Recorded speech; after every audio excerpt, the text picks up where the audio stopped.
जुर्म की सज़ा होनी है और वो होगी। अनफॉर्चुनेटली करवाया गया, किया उन्होंने, तो वो जोम में थे। उसके बाद आप आगे आ जाए। हमारी फौज ने, हमारी एफसी के लोगों ने, हमारी पुलिस वालों ने दबा के शहादतें दी, खून दिया, खून दिया, खून दिया, पानी की तरह खून दिया। लेकिन अब मैं आपको एक अच्छी खबर सुनाया जा रहा हूं कि उस खून के रंग की ताबीर नजर आना शुरू होगी हमारे झंडे के अंदर। हमारे खत्ते के अंदर पाकिस्तान जो है, इस पूरे खत्ते के अंदर बड़ा वाइब्रेंट होकर नजर आने वाला है।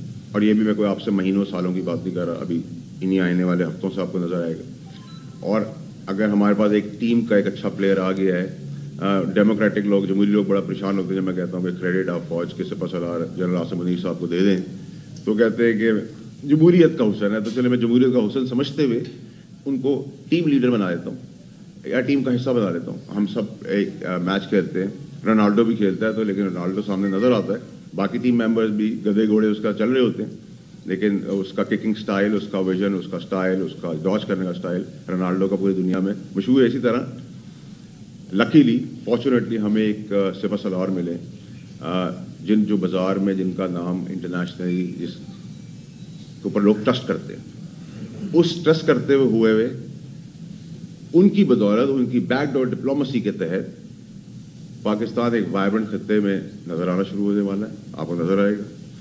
और उसी बैकडोर डिप्लोमेसी के तहत आपको बहुत कुछ इंटरनेशनल हवाएं पाकिस्तान के फेवर में नजर आना शुरू हो जाएंगी आने वाले हफ्तों और दिनों से। अब शुरू होगी वो चीज़ें। उसका फ़ायदा नेचुरली एलाइज और गवर्नमेंट को भी होगा, शहबाज शरीफ से भी होगा कि उन्होंने ये जांच लिया कि एक आदमी में काबिलियत है, उसका बेनिफिट पूरे मुल्क को मिल रहा है, तो वाई नॉट। अगर आपकी वजह से मुझे कोई बेनिफिट मिलता है तो वाई नॉट। पहले आज तक हमसे डू मोर कहा गया, लेकिन इस बार मेरी तवक्को है, जो मैं इतना 3 हफ्ते का ट्रिप करके आया हूँ, तो जो मेरी इतलात हैं, जो मेरे इंटरेक्शंस हैं, उसके तहत हमारे सिपहसालार में समझता हूँ कि वो अब इस पोजीशन पे पाकिस्तान को लेके आएंगे कि वो कहेंगे what's in it for me as in Pakistan, यानी कि पाकिस्तान के लिए क्या है। तो ये बड़ी खुशाइन बात है हम सबके लिए, इसको हमें वेलकम करना चाहिए।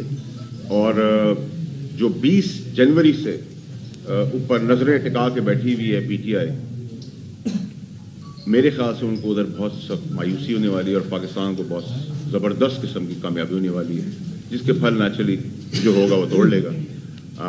क्योंकि टीम मेंबर हमारे पास सॉलिड है, टीम लीडर हमारे पास सॉलिड है, और जो फौज की कुर्बानियाँ हैं वो अब कौम को सामने नजर आएगी। और ये लड़ाई जो मैं 4 साल से रोकने की कोशिश कर रहा था, खान साहब नहीं रुके, अनफॉर्चुनेटली वो उन्होंने कोई जगह भी नहीं छोड़ी। और अब भी जो स्ट्रैटेजी है कशकोल के साथ, वो स्ट्रैटेजी भी एक फ्लॉप स्ट्रैटेजी है। अभी भी मैं चाहता हूँ कि मुज़ाकरात से जो आग जंगल में लगती चली जा रही है वो कर्टेल हो जाए, उसमें मुज़ाकरात से आगे बढ़ें, नेक नियति से। खुदारा इमरान खान साहब के साथी, उनकी जान बख्श दें, उन पर रहम करें। हम सब ने उनसे सियासत सीखी थी, हम में से कोई लीडर नहीं समेत मेरे, उनकी बदौलत हम इलेक्ट हुए थे। लेकिन हमारा काम ये नहीं कि हम अपने लीडर को, मेरे तो नहीं हैं वो, लेकिन जिनके लीडर हैं वो, मैं भी उनकी जान के मामले में बड़ा कंसर्न हूँ कि कोई ऐसी चीज़ किसी के साथ नहीं होनी चाहिए। तो उसके तहत अगर आप टाइमली चीज़ें देखें तो अब पाकिस्तान का 2025 का जो साल शुरू हुआ है, इसमें आज संडे है, मंडे ऑनवर्ड्स आपको पाकिस्तान के लिए बहुत बेहतरियाँ नजर आएंगी। मैं कुछ चीज़ें खुला के अभी आपको नहीं बोल सकता कि चीफ की बदौलत एक बैकडोर डिप्लोमेसी के तहत एक अच्छा पाकिस्तान के लिए चीज़ होने जा रही है। और उसकी अगर अनाउंसमेंट गवर्नमेंट अपने खाते में करना चाहती है तो मैं उनको खुशी एंजॉय करने दूंगा। बाकी जहाँ तक आज की प्रेस कॉन्फ्रेंस मैंने देखी अडियाला जेल के बाहर, मुझे अफसोस हुआ कि ये किस दोहराए पे आ गए हैं, किस जगह पे जा रहे हैं। बंदूक लाठी पॉपुलरिज्म के बाद अब कशकोल लेके दर दर की भीख मांग रहे हैं। और फॉर्म 47 की गवर्नमेंट को इन्होंने लीगलाइज किया है। वही कोर्ट्स जो बहुत अच्छी थी वो कोर्ट्स अब बुरी होने जा रही हैं, वही फौज जो बहुत बुरी थी वो बहुत अच्छी होने जा रही है। तो ये सब चीज़ें कौम भी देख रही है, उनके सपोर्टर वोटर भी देख रहे हैं, और वो भी सब थक चुके हैं कि ये आदमी किस जगह पे इसको लोग ले गए हैं। یہ جو چوری ہوئی ہے یہ چوری دن دہاڑے ہوئی ہے.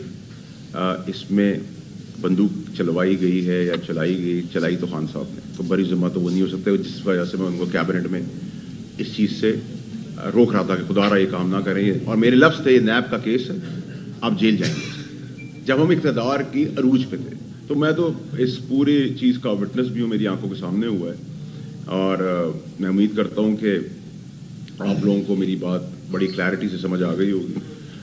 اس پریس کانفرنس کے اندر جہاں بہت ساری کلیئرٹی ہے وہاں بہت ساری خوشخبریاں بھی پاکستان کے لیے, پاکستان کی معیشت کے لیے, اور ہمیں ڈیو کریڈٹ جو ہے جس کا ہے اس کو دینا چاہیے. اور دعا گو ہیں کہ جیسا ہم سوچ رہے ہیں اور جیسا میں بھی اگر بین الملک سے آیا ہوں اور وہاں میں نے لوگوں کو بتایا اور وہ کچھ چیزیں تھم گئی ہیں یا اب اس طریقے کی کنسرنز نہیں نظر آ رہے, تو میں نہیں کہوں گا یہ میرا کریڈٹ ہے. میں تو SIFC کے پلیٹ فارم سے پاکستان کے لیے جو کر سکتا ہوں کروں گا, لیکن اینڈ آف دا ڈے یہ بیک ڈور ڈپلومیسی ہے. یہ فوج کی قربانیاں ہیں, اس میں ہمارے پولیس والوں نے بہت شہادتیں دی ہیں, اور ایک اسمارٹ رول پلے کیا ایلائز نے اور گورنمنٹ نے کہ ایک آدمی اگر ایک پاکستان کو ایک جگہ پہ لے کے جا رہا ہے اور ڈو مور کی جگہ what's in it for me کی پوزیشن پہ پاکستان کو لے آئے ہیں, تو میں سمجھتا ہوں یہ بہت زبردست خبر ہے. یہی تھا آج پریس کانفرنس کا مطلب کہ جس بے جانی میں ہم سب کیفیت میں ہیں وہ کیفیت آپ کو کلیئر ہونی چاہیے کہ جرم کے اگینسٹ سزا ہی ہوتی ہے. پھول گاؤں کا ہار اور ایگزیکٹو آرڈر کی طرح معافی نہیں ہوتی.